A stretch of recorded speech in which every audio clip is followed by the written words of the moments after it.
What's going on, everybody? Welcome back to CM42 TV. I just wanted to jump on today to chat a little bit about the brand new, I say brand new, it's out a few weeks now, but the behind the scenes documentary about the Obi-Wan Kenobi Star Wars series on Disney Plus, A Jedi's Return, documenting the return to screen in the Star Wars saga of Ewan McGregor and Hayden Christensen, forming that bromance and that bond again as Obi-Wan Kenobi and Anakin Skywalker. Now, for those CM42 TV diehards out there, I know you're out there, oh, two of you.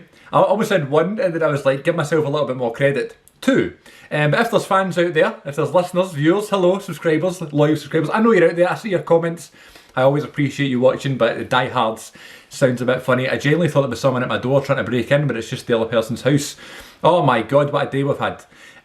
Yes, and what I was going to say was, all those people who have maybe watched the videos on the channel before, you might have seen my reaction to the Kenobi series, to the trailers. I think there was like a trailer for A Jedi's Return that I reacted to, and also episode 100 of the Good Bit podcast featured myself and my original co-host. One of my favourite episodes we've ever done on the Good Bit. I recently posted a clip from it actually where we had a rare argument because we forgot to tell each other that the light is flickering. Can you see that? Is this some form of horror movie that we're living in here? It's going to stop flickering now. There you go, look at this! There's a wee behind the scenes. Please don't be flickering for the rest of the video. Oh my god, that's a disaster. We did the 100 episode, we had a rare argument as like the cameras stopped recording and stuff. We had to keep reminding each other to start the camera again. I posted that video as like a reel or a short on YouTube and the social medias and stuff, and it kind of blew up a little bit, so that was really funny. But yeah, one of my favourite episodes we've ever done, speaking for over an hour about the Kenobi series. We also chatted about the history of the podcast and stuff, but the majority of the episode was about the Obi-Wan Kenobi series. I'm going to pause until that finishes flickering. So I kind of mentioned in that podcast that it was like a bit surreal seeing this series. It's the series that I always asked for as a young Star Wars fan. You know, I've been a Star Wars fan for as long as I can remember. Since at least 2005 anyway, because like I remember the big countdown to Revenge of the Sith coming out and going to see it as a wee boy, the first one I ever saw, and I saw A New Hope around that time as well, and it was like you would go out with your friends playing with lightsabers and pretending to use the Force and stuff. I say when I was wee. Now when I go through like an automatic door, I'll still do this. And even my boss recently was like, what is it you're doing when you do that all the time, as if she's like noticed it, and I was like, I'm using the Force. Oh my god, that's terrible, isn't it? But yeah, so like as a Star Wars fan, you always say, you know, like what is the things that you kind of wanted to see more of? You know, the original fans wanted to see more of people like Boba Fett and, you know, like more smaller characters that gained a bit of a cult following. We got a Boba Fett series. We got a brand new character in The Mandalorian based on previous characters. We got the whole thing. Clone Wars, Rebels, all these things. But the one for me, because I've always been a big fan of the prequels, because I was a child of that era, you know, I recently just watched Attack of the Clones a couple of days ago, and the CGI is absolutely ridiculous. My other half, my partner Iona, who is on the podcast this week actually, mentioned like the CGI is crazy here. Do you know what I mean? So it's funny, she's watching it for the first time, so it's funny her kind of going, oh well, this CGI is really in your face, whereas when you grow up you don't really notice it as much, and then when you're this age and you're kind of pointing those things out, you go, okay, the CGI is either fantastic or maybe not as good. But it's all over the place, and like Revenge of the Sith even, with that amazing scene at the end with like Obi-Wan and Anakin, you think of it in your head as this iconic movie scene, but I wonder how much it holds up to today's day and age when the CGI is even better than it was back then. And this really emotional moment where Obi-Wan leaves Anakin. You were my brother, Anakin. You were the chosen one. You were supposed to bring balance to the Force, not leave it in darkness. You were supposed to destroy the Sith, not join them. This absolute awe. Is that going to get lost, you know, out of, you know, because of the CGI? Do you go, oh, that scene would have been really good, you know, without the green screen or whatever, you know, I don't know. And that's a big reason why I don't love watching these behind the scenes shows for the Marvel programs. What is it? Avengers Assembled or like Marvel Assembled or something like that. And it's like for Falcon and the Winter Soldier, WandaVision, Thor, Love and Thunder, Doctor Strange, Multiverse of Madness. There's all these like behind the scenes documentaries that were like, that you would dream of as a child. Like, can we see how these things were made, you know? And now we have it all at our fingertips. We are so spoiled with not only the amount of content, but the amount of access we have to it. I started watching a few of the Marvel ones and I'm like, oh, like, I know that it's green screen or blue screen. Like, I know it's CGI, but like, watching it all being revealed, the curtain really pulled back, it's a bit like, alright then. You know what I mean? Like, there's like The Mandalorian, for example, there's this, you know, really emotional scene, you know, when the Mandalorian is with Grogu and stuff, and maybe they're in the desert, for example, and then you see the behind the scenes stuff, and it's really cool to hear, you know, Pedro Pascal's thoughts on how to kind of emote through this costume and this mask. But then you're sitting watching it and you're going, they're not really in the desert. And I know that's really ridiculous. You know they're not really in the desert. But it's when it's like shoved in your face a little bit, you know. Look, we weren't in the desert. Look, it's all CGI. Like, it's cool to see, but it reaches a certain point, you know. Sometimes too much is too much, you know.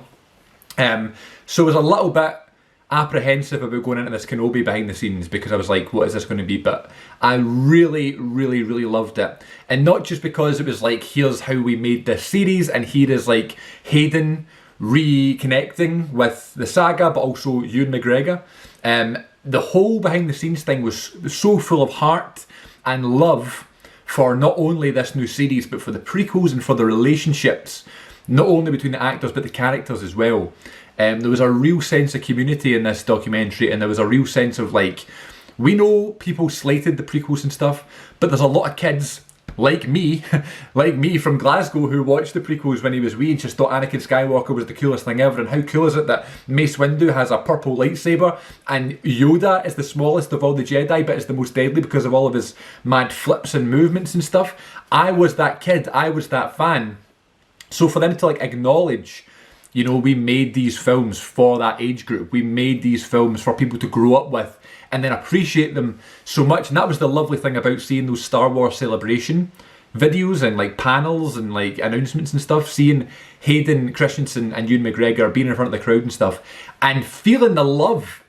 Getting the love and the admiration from those fans like me. If I was at that Star Wars Celebration, I would have been there cheering them on, because yes, they got a hard time when those films came out, just like Daisy Ridley got a hard time when these films came out recently, and John Boyega and Adam Driver less so because he had such a cool character that was written well, whereas, you know, Daisy Ridley had one of the most powerful female characters maybe in cinema history, but still gets slated because of the way that people think the films went and stuff like that, which really bugs me, because how great of a performance that she gave as Rey.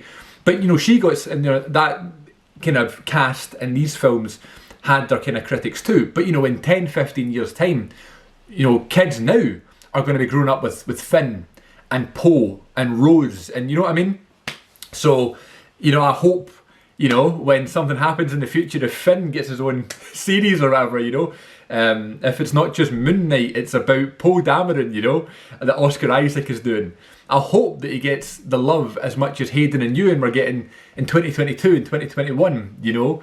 It's just really, really nice to see. I am that generation. I am those people that would, you know, would have went out my way to support the prequels and defend the prequels, just like I would defend the originals and just like I would defend the sequels too, because I'm a Star Wars fan, and I'm not one of those Star Wars fans that needs to moan and complain about everything. I don't know, like, all these fandoms are like compared, you know, like the Star Wars fandom, the professional wrestling fandom, certain bands. Like, it's like we love everything, but we still have so much to say about the stuff, you know. We have lots to complain about and stuff. But I'm one of those guys that is just going to be, you know, grateful and patient with everything. And I will actively look for the stuff that I really enjoy. And it's almost like in this A Jedi's Return documentary that they actively pointed out the great things about the prequels, and they pointed out the great things about Revenge of the Sith that led into this awesome series. And yeah, like the Kenobi series was so good, but still had, you know, critics. It's not like, nothing's going to be perfect, you know, but if it's like one thing is a little bit off, or there's one line that doesn't make sense, or you're going to jump on that, you know. When we're losing sight of the fact we're getting a series about how the Obi-Wan Kenobi character deals with the grief of losing his brother Anakin, thinking he's died, by the way, and then coming to the realisation that he's not dead, he's actually become this super villain, facing him once again, and then putting it to bed, and then becoming this peaceful, kind of graceful character like Ben Kenobi in A New Hope. Like, we have that bridge now. It's like just like when Rogue One came out, you know? We have that bridge between Revenge of the Sith and A New Hope. Now, with this exact same, we have another bridge with Obi-Wan Kenobi going from Revenge of the Sith to A New Hope. So, we're so spoiled these days, and this, I can't recommend this Jedi's Return documentary enough, because if you're like me and you don't want to see too much behind the scenes and too much behind the curtain, this one's alright. It's not too in your face, you know. There's this beautiful moment where Hayden and Ewan kind of reconnect for the first time. There's lots of great footage, by the way, of Ewan McGregor working with Vivian. I can't remember her surname, but the young actress that played the young Princess Leia. They showed footage of a Zoom call where they're testing the chemistry between the two actors. And I also loved, if this might be silly, but maybe as an actor I'm realising this, but like, I love the fact that Deborah Chow, the director, and Ewan McGregor himself, the star of the show obviously, were like complimenting and talking about the young Princess Leia girl, about like how she was just another actor. You know, like she was a very, very talented and passionate actor. I just love that when it's like you're treated at the same level. It's not like, oh well, she did really well for a young girl. No, she's an actor. She's playing Princess feckin' Leia in this show. You know, I thought that was really nice. I thought Deborah Chow did such a great job, not only in the show itself, but the behind the scenes thing, really bringing to the forefront the love for the prequels and for the characters. So there's just some thoughts on the Obi-Wan Kenobi series and the behind the scenes documentary A Jedi's Return. If you'd like to hear a more extensive conversation with another fellow Star Wars fan, go check out episode 100 of the Good Bit podcast, right here on CM42 TV and wherever you find podcasts, Spotify, iTunes, all that good stuff, where we did a whole episode about the Kenobi series and our love for it. So if you want to hear a more detailed discussion, go check that one out. But I totally recommend A Jedi's Return, the behind the scenes documentary on Disney Plus. And what will the next thing that we get? Will it be a behind the scenes on Andor?